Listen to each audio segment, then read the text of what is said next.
AP cabinet లో మొత్తం 24 మందిలో 17 మంది తొలిసారి మంత్రులుగా పదవీ బాధ్యతలు చేపట్టబోతున్నారు.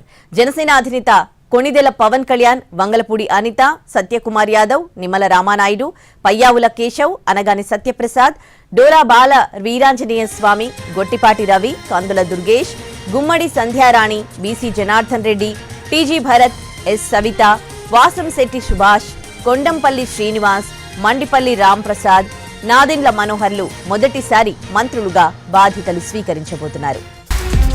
ఏపీ కేబినెట్ లో మొత్తం 24 మందిలో 17 మంది తొలిసారి మంత్రులుగా పదవీ బాధ్యతలు చేపట్టబోతున్నారు. అందులో జనసేన అధినేత Konidela Pawan Kalyan, Vangalapudi Anitha, Satyakumar Yadav, Nimmala Ramanaidu, Payyavula Keshav, Anagani Satyaprasad, Dola Bala Veeranjaneya Swamy, Gottipati Ravi, Kandula Durgesh, Gummadi Sandhyarani, BC Janardhan Reddy, TG Bharath, S Savitha, Vasamsetti Subhash, Kondapalli Srinivas, Mandipalli Ramprasad, Nadendla మనోహర్లు మొదటిసారి మంత్రులుగా బాధ్యతలు స్వీకరించబోతున్నారు. ఇక ఇదే అంశానికి సంబంధించి పూర్తి డీటెయిల్స్ మా ప్రతినిధి పిఎంఆర్ చంద్రశేఖర్ లైవ్ లో అందిస్తారు. పిఎంఆర్, ఏదైతే ఇప్పుడు కేబినెట్ లో 24 మందిని మంత్రులుగా తీసుకున్నారో వాళ్లకు సంబంధించి ఎట్లాంటి ఈ కేబినెట్ కూర్పుకు సంబంధించి ఎట్లాంటి సమీకరణాలు పాటించారు, దీనికి సంబంధించిన అప్డేట్స్ ఏంటి? దీనికి సంబంధించి పూర్తి స్థాయిలో సామాజిక సమీకరణాలు ప్రాంతాల వారీగా పేరుజు అట్ ద సేమ్ టైం కొత్త ముఖాలకు ఎక్కువ అవకాశం ఇవ్వాలన్న ఉద్దేశం అయితే కేబినెట్ కూర్పు బట్టి చంద్రబాబు నాయుడు అలాగే లోకేష్ ఆలోచనల మేరకు ఈ కేబినెట్ రూపొందించని చెప్పొచ్చు. ప్రధానంగా చూసుకుంటా ఉంటే మొత్తం ఈ కేబినెట్ కూర్పు జరిగిన తీరు చూస్తూ ఉంటే మొత్తం 24 మంది, అంటే చంద్రబాబు నాయుడు కాకుండా 24 మందితో ఇప్పుడు ప్రమాణ స్వీకారం చేయబోతున్నారు. ఇక ఒక స్థానం మిగిలి ఉంది. ఆ ఒక స్థానం జనసేనకు కేటాయించే అవకాశం ఉన్నట్టుగా మనకు అందుతున్న సమాచారం మేరకు తెలుస్తుంది. సో ఈ 24 మందిలో కొత్త వాళ్ళు ఏకంగా 17 మంది ఉన్నారు. 17 మంది ఉన్నారంటే క్యాబినెట్లో ఇన్ని కొత్త ముఖాలు చేరడం చూస్తూ ఉంటే కొత్త కంపల్సరీగా ఒక ఫ్రెష్నెస్ అనేది, ఫ్రెష్ లుక్ అనేది ఏపీ క్యాబినెట్కి ఇవ్వాలనే దిశగా ఈ కూర్పు చేసినట్టుగా తెలుస్తుంది. అట్ ద సేమ్ టైం ఇందులో కొత్త లోకేష్ పాత్ర కూడా, లోకేష్ ముద్ర అనేది కూడా చాలా స్పష్టంగా కనిపిస్తుంది. ఉదయశ్రీ మొత్తం మీద చూసుకుంటూ ఉంటే 24 స్థానాలకు, 24 బెర్తులకు గాను, 24 పదవులకు గాను మొత్తం జనసేనకు కేబినెట్లో 3 బెర్తులు దక్కాయి. పవన్ కళ్యాణ్, నాదెండ్ల మనోహర్, కందుల దుర్గేష్, అలాగే జనసేన నుంచి ఇంకొకళ్ళు కేబినెట్లోకి వచ్చే అవకాశం కనిపిస్తుంది. సో అది ఎవరవుతారు అంటే పవన్ కళ్యాణ్ కావచ్చు, నాదెండ్ల, కందుల దుర్గేష్, వీళ్ళు ముగ్గురు కూడా కాపు కమ్మ సామాజిక వర్గానికి సంబంధించిన వ్యక్తులు. సో ఈ నేతలు. సో ఈ నేపథ్యంలో 4వ సీటు జనసేనకు వెళ్లే పక్షంలో అది బీసీ లేదా ఎస్సీ, ఈ 2 వర్గాలకు సంబంధించి ఏదో ఒకరికి ఛాన్స్ దక్కే అవకాశం కనిపిస్తుంది. సో ఇక బీజేపీ విషయానికి వచ్చేసరికి బీజేపీకి ఒక స్థానం దక్కించుకుంది. అక్కడ బీజేపీ నుంచి సత్యకుమార్, ధర్మవరం నియోజకవర్గం నుంచి గెలుపొందిన సత్యకుమార్, ఆయన కేబినెట్ లో చోటు దక్కించుకున్నారు. ఈయన యాదవ్ సామాజిక వర్గం, బీసీ సామాజిక వర్గానికి చెందిన యాదవ్ సామాజిక వర్గానికి సంబంధించిన. సో మొత్తం మీద చూసుకుంటా ఉంటే ఒక్క స్థానాన్ని వదిలిపెట్టి మొత్తం 24 మంది, అంటే ఒక విధంగా చూస్తూ ఉంటే ఫుల్ ఫ్లెడ్జ్డ్ క్యాబినెట్ ని తొలిసారిగా మొత్తం ప్రమాణ స్వీకారం చంద్రబాబు నాయుడు, పవన్ కళ్యాణ్ తో కలిపి మొత్తం 25 మంది ప్రమాణ స్వీకారం చేయబోతున్నట్లుగానే తెలుస్తుంది. ఒక స్థానానికి ఇంకా భర్తీ చేయాల్సిన పరిస్థితి ఉంటుంది. ఇక సామాజిక వర్గ సమీకరణాల ప్రకారం చూసుకుంటూ ఉంటే ఓవరాల్ గా ఎస్సీ మాలకు సంబంధించి డోలా బాల వీరాంజనేయ స్వామి కేబినెట్ లో చోటు దక్కించుకున్నారు. ఈయన అసెంబ్లీలో 2014 ఎన్నికల్లో గెలుపొందారు, 2019లో గెలుపొందారు. అలాగే ఇప్పుడు మళ్ళీ కూడా హ్యాట్రిక్ విజయాన్ని దక్కించుకున్నారు కొండపి నియోజకవర్గం నుంచి. ఆయన గడిచిన అసెంబ్లీలో 5 ఏళ్ల కాలంలో అసెంబ్లీ జరిగిన ప్రతి సందర్భంలోనూ ఆయన మీదకి ఆయన పెద్ద ఎత్తున ప్రభుత్వానికి వ్యతిరేకంగా, ప్రభుత్వం చేసే విధానాలకు వ్యతిరేకంగా అసెంబ్లీలో గొంతెత్తే ప్రయత్నం చేసేవాళ్ళు. సో ఈ నేపథ్యంలో 1-2 సందర్భాల్లో ఆయన మీద దాడి జరిగిన సందర్భాలు కూడా ఉన్న నేపథ్యంలో ఆయనకి పెద్దపీట వేసిన పరిస్థితి డోలా స్వామి మొన్న పార్టీ తరఫున విప్ గా పనిచేసిన పరిస్థితి కనిపిస్తుంది. సో ఈ నేపథ్యంలో ఆయనకి పెద్దపీట వేసిన పరిస్థితి కనిపిస్తుంది. అసెంబ్లీలో కూడా అప్పటి అధికార పార్టీ వైసీపీ నుంచి పెద్ద ఎత్తున దాడుల వరకు కూడా ఆయన మీదకు వెళ్లి దాడి చేసే ప్రయత్నం జరిగింది. ఒకనొక సందర్భంలో కొంత దాడి జరిగిన దాఖలాలు కూడా ఉన్న నేపథ్యంలో డోలా బాల వీరాంజనేయ స్వామికి పెద్దపీట వేసిన పరిస్థితి కనిపిస్తుంది. మరొక వైపు చూస్తూ ఉంటే ఎస్సీ మాదిగ సామాజిక వర్గం నుంచి వంగాలపూడి అనిత గత 5 ఏళ్ల కాలంలో తెలుగు మహిళా అధ్యక్షురాలుగా పెద్ద ఎత్తున పార్టీ తరఫున ప్రభుత్వానికి వ్యతిరేకంగా ఉద్యమాలు చేపట్టిన పరిస్థితి. సో ఈ నేపథ్యంలో ఆమె కూడా అనేక ఇబ్బందులు గత 5 ఏళ్ల కాలంలో ఎదుర్కొన్న పరిస్థితి కనిపిస్తున్న నేపథ్యంలో ఆమెకి ఆమె లాయల్టీకి కావచ్చు, ఆమె చేసిన పోరాటాలకి గుర్తింపు దక్కిందనే చర్చ అయితే ప్రస్తుతం తెలుగుదేశం పార్టీ వర్గాల్లో పెద్ద ఎత్తున జరుగుతోంది. At the same time ST Gummadi Sandhyarani ST Saluru నియోజకవర్గం నుంచి గుమ్మడి సంధ్యారాణి ప్రాతినిధ్యం వహించారు. ఆమెకి కేబినెట్ లో చోటు దక్కింది. ఆమె కూడా పార్టీకి సంబంధించిన సీనియర్ నేత. ఆమె కూడా చాలా కాలంగా పార్టీకి సేవలు అందించడమే కాకుండా గత 5 ఏళ్ల కాలంలో విజయనగరం జిల్లాలో చెప్పుకోదగ్గ స్థాయి ఆమె కూడా పనితనం చూపించడంతో సో ఆమెకు గుర్తింపు లభించింది, కేబినెట్ లో చోటు దక్కించుకుంది. మరొక వైపు ముస్లిం మైనారిటీ విషయానికి వచ్చేసరికి పార్టీకి సంబంధించిన సీనియర్ నేత, అలాగే నంద్యాల నియోజకవర్గం నుంచి గెలుపొందిన ఎన్ఎండి ఫరూక్ కి అక్కడి నుంచి కేబినెట్ లో చోటు దక్కించుకున్న పరిస్థితి ఉంది. మరొక వైపు ఆర్యవైశ్య సామాజిక వర్గం నుంచి టీజీ భరత్, ఇక్కడ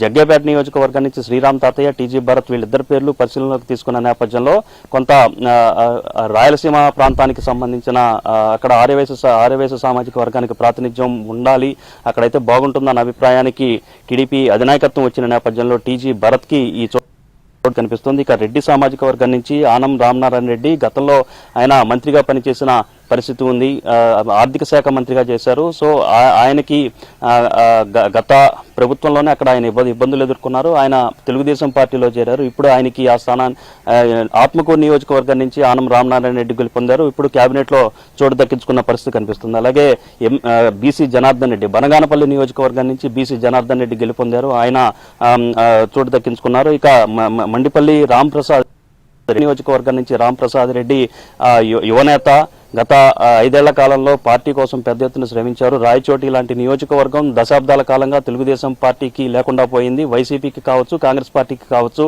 కంచుకోటలుగా నిలిచిన కంచుకోట నియోజకవర్గాన్ని ఛేదించుకుని రాంప్రసాద్ రెడ్డి గెలుపొందారు. సో ఈ నేపథ్యంలో కడప జిల్లాలో ఆయన రాంప్రసాద్ రెడ్డి ఏకైక మంత్రిగా ఆయన నిలుస్తున్న పరిస్థితి కనిపిస్తోంది. ఇక కాపు సామాజిక వర్గానికి సంబంధించి పవన్ కళ్యాణ్ కి చోటు దక్కింది. మరొక వైపు నిమ్మల రామానాయుడు తెలుగుదేశం పార్టీకి దశాబ్ద కాలంగా ఎమ్మెల్యేగా ఉంటున్న పరిస్థితి. ఆయనకి మరోసారి ఈయన కూడా హ్యాట్రిక్ విజయం దక్కించుకున్నారు. సో ఆయన సేవలకు గుర్తింపు లభించిందని చెప్పొచ్చు.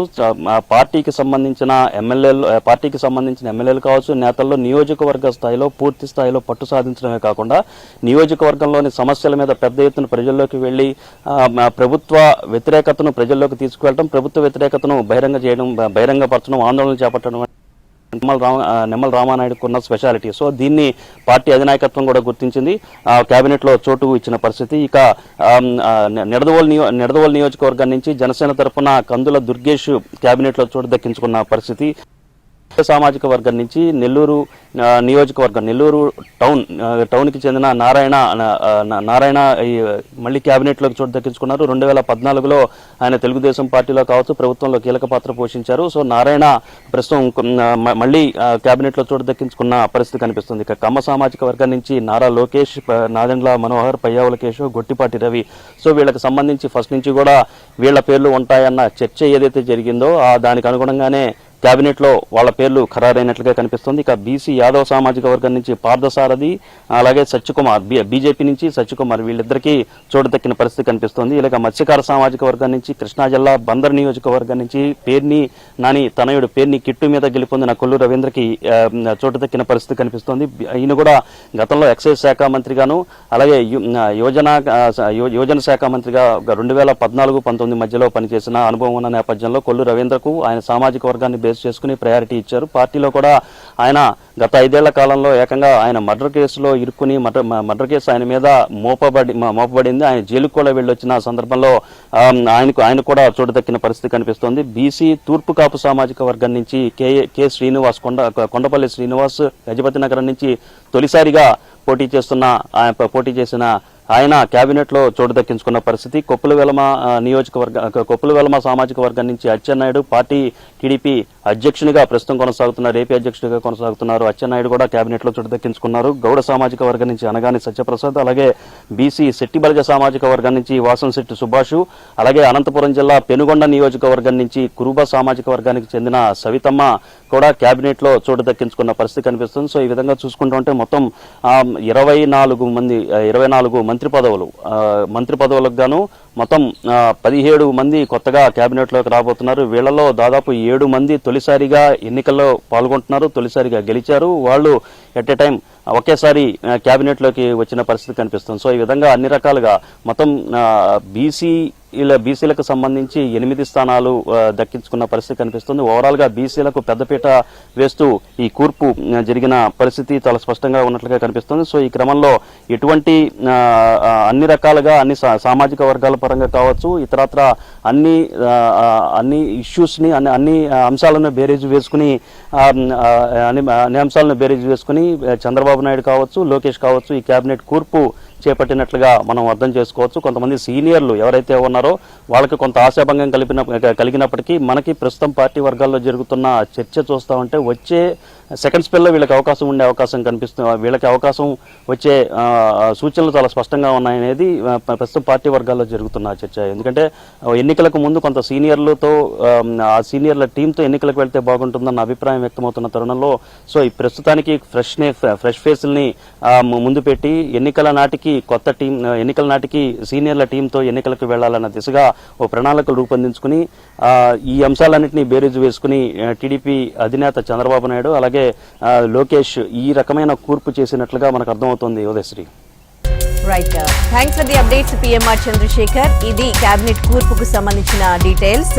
బీసీలకు పెద్దపీట వేసినట్లుగా తెలుస్తోంది. బీసీలకు 8 బెర్తులు ఖరారయ్యాయి. మొత్తం చంద్రబాబుతో సహా 24 మంది ఇవాళ ప్రమాణ స్వీకారం చేయనున్నారు. అందులో 17 కొత్త మంది ఉన్నారు. అలాగే ఈ కేబినెట్ లో బీజేపీకి 1 స్థానం దక్కగా జనసేనకు 3 స్థానాలు దక్కాయి. ఇంకా 1 స్థానానికి సంబంధించి క్లారిటీ రావాల్సి ఉంది. అది జనసేనకు దక్కే అవకాశం ఉన్నట్లుగా తెలుస్తోంది. ఇప్పటికైతే జనసేనలో బీసీ లేదా ఎస్సీకి స్థానం దక్కే అవకాశాలు ఉన్నట్లుగా తెలుస్తోంది.